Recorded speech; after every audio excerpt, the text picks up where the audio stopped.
جمیل الرحمان صاحب آپ کراچی سے سوال کرتے ہیں، مفتی صاحب عصر کی نماز کے بعد دوسری نمازوں کی قضا پڑھی جا سکتی ہے یا نہیں؟ اس حوالے سے سمجھ لیجئے، صحیح مسلم حدیث نمبر 1103 حضرت انس بن مالک رضی اللہ عنہ سے مروی ہے، فرماتے ہیں کہ رسول اللہ صلی اللہ علیہ وسلم نے فرمایا، من نسی صلاۃً او نام عنہا، جو بندہ نماز بھول جائے یا سو رہا تھا اور اس کی نماز قضا ہو گئی، فکفارتھا،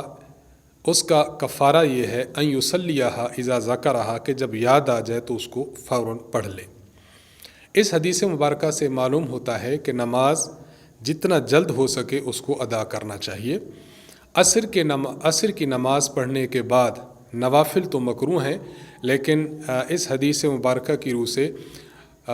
وہ نماز جو انسان کے ذمہ ہے، قضا نماز ہے، تو قضا نماز پڑھنے کی گنجائش ہے۔ عصر کے بعد اگر کوئی شخص قضا نماز پڑھنا چاہے تو وہ پڑھ سکتا ہے۔